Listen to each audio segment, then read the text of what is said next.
وش يحب الرجل في المرأة وش تحب المرأة في الرجل.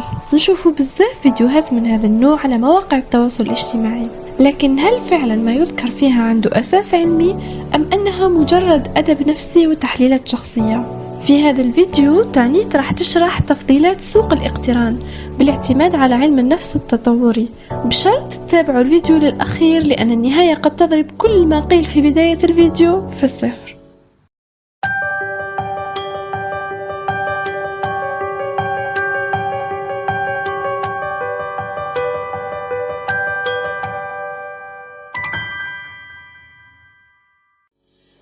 التكاثر هو المحرك الأساسي لاستمرار الإنسان.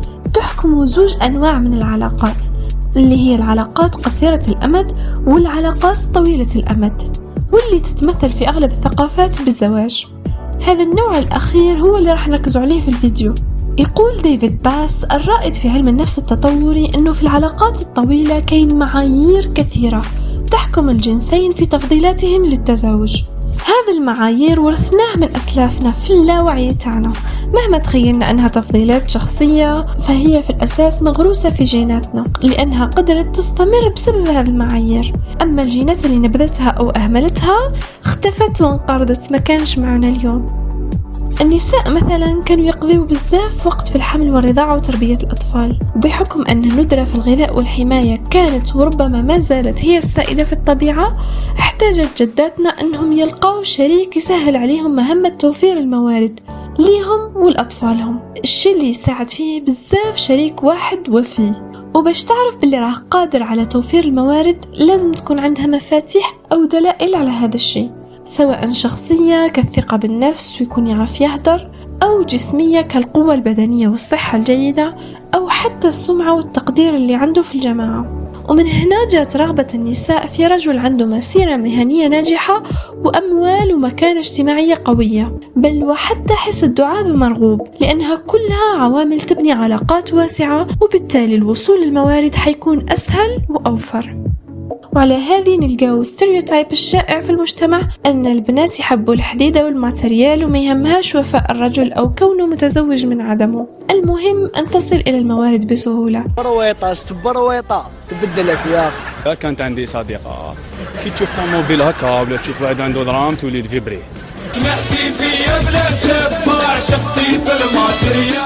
على عكس الرجل مثلا اللي ما يهموش الجانب الاقتصادي للأنثى، وهذا الشيء أشارت له الإحصائيات في أكثر من 37 ثقافة حول العالم. صفة الكرم أيضا محبوبة جدا، لأن جداتنا اللي نجحوا في البقاء هم اللي خيروا رجال كرماء يقتسموا معهم الحمل اللي جابوه في آخر اليوم.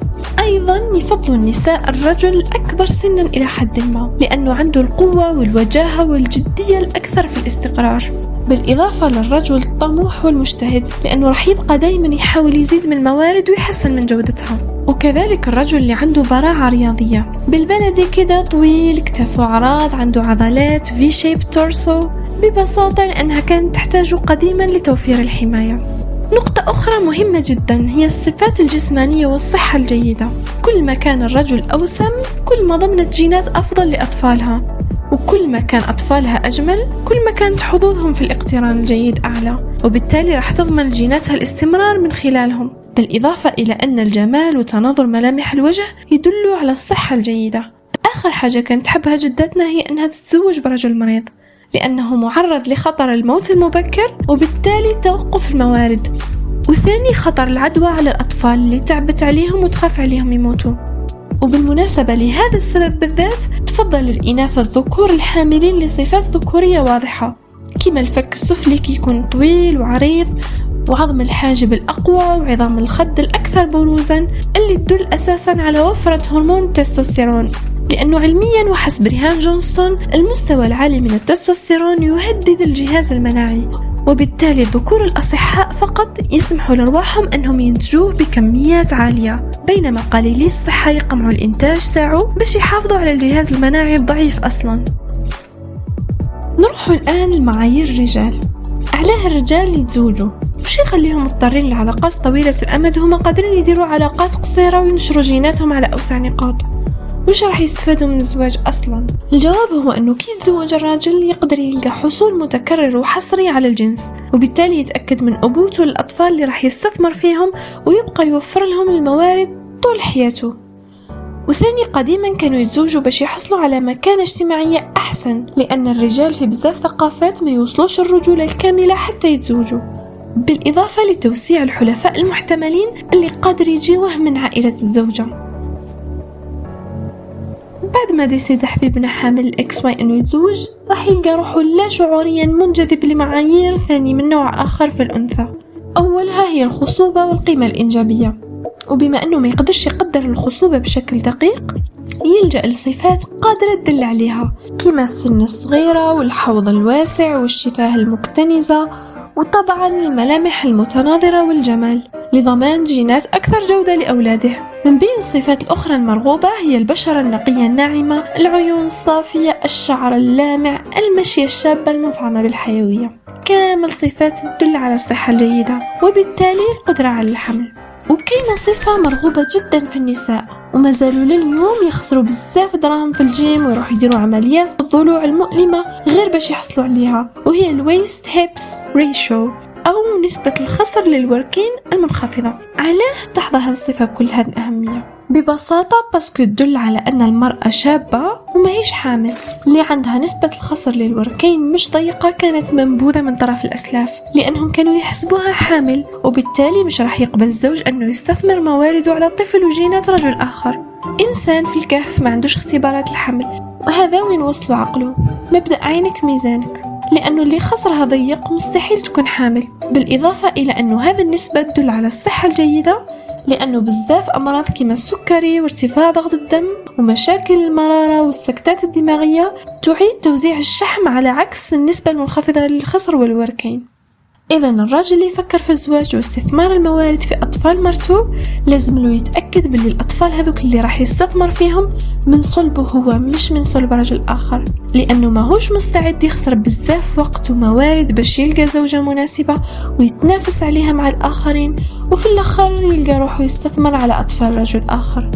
طبيعي يعني الجين الأناني هو اللي يحكم، وعلى هذه يلقوا روحهم مضطرين يطوروا ميكانيزمات للتأكد من الأبوة، أهمها العفة قبل الزواج.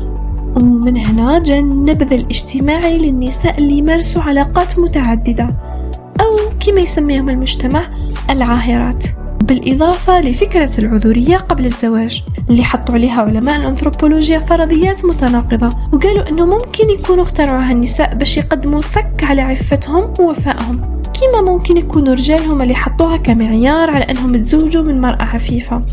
عموما بما أنه لا رجال ولا نساء فيهم جميع الخصال المذكورة، وبما أنه الطبيعة ما هيش جنة مفتوحة للموارد المتاحة باستمرار، كان لازم تكون حاجة تعمر النقائص تاع الخصال الناقصين في الشريك باش يستمر النسل.